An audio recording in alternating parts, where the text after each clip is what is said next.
Hanggang dito po yung espace niya. Ay, hanggang dito. Ayos pa pa. Hanggang dito po ang espace.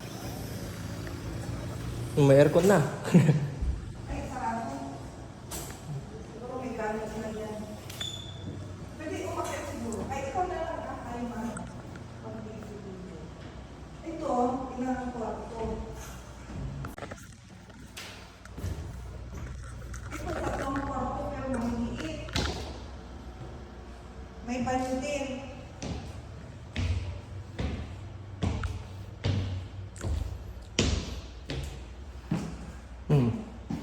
Maliliit ang kwarto. Ito maliit.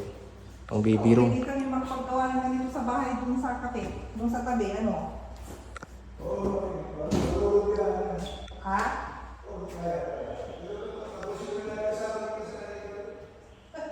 Ay, hindi siya sa tulong the area. Antayin na.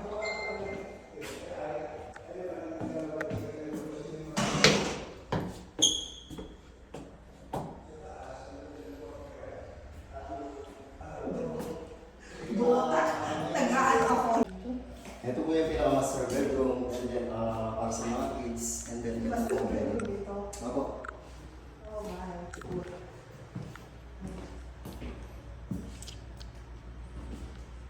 Kaya rin nandito ano?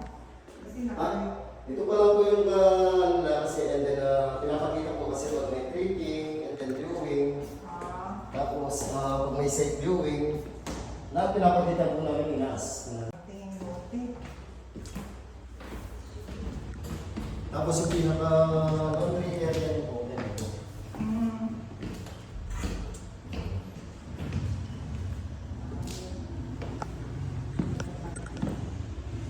Ito pare-pares ng size ano? Ito. Yes po, iisa lang po yung mga yun. Hanggang dyan lang po yung lot, ano po. Dyan sa may ano. Basta lahat ng naka-ano. Dito naman po, lahat po. Pa. Second floor. Furnace na. Fully furnished. Oo. Okay lang sa dalawang pag... Ay, dalawang anak po. Pero pag marami na. Tapos sa Ito. Sa labas din. Tapos sa labas na po yun. Okay. Ay, nakasarap. Opo. Tapos ito naman po yung pinaka-arrangement ng Ising na to. Sa akin. Sige po ma'am. I-upload ko lang sa YouTube. Luma.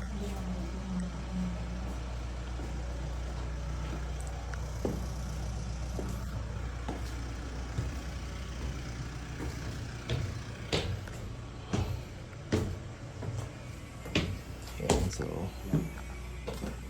Okay din pala pag nilagyan na ng ano para ma-visualize to. Itong cabinet, ay ano, hindi siya ano no? Hindi po. Okay.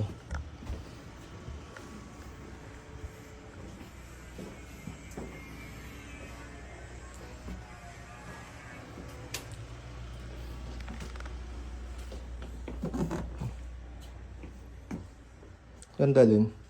Ganda. Tapos yan po ang pinaka-master bedroom. Check ko lang sir ha. Yes po. Ito pag fully furnished na siya.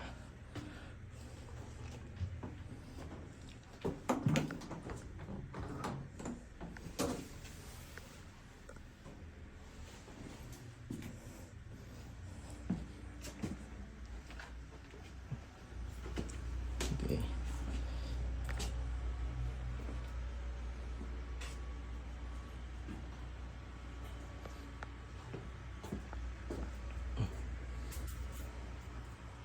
Okay. Pero wala pang may-ari nito. Wala pa po. Parang nilagyan lang na. Ito po ang sample nila. Ang lilit ng kwarto.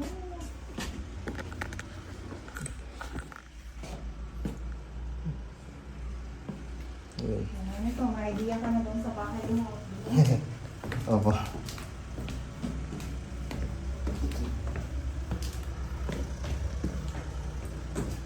TV dyan. Okay naman. Ganda.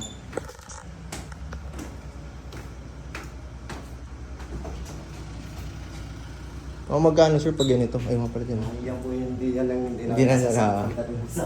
Sa price na no? Po. Pwede namin po na ano,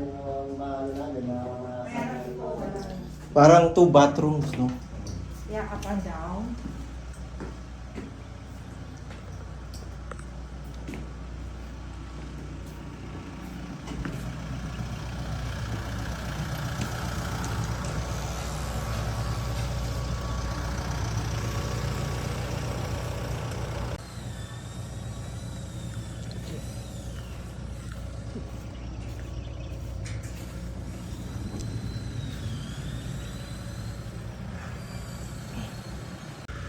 Tapos buhos yung kabit sa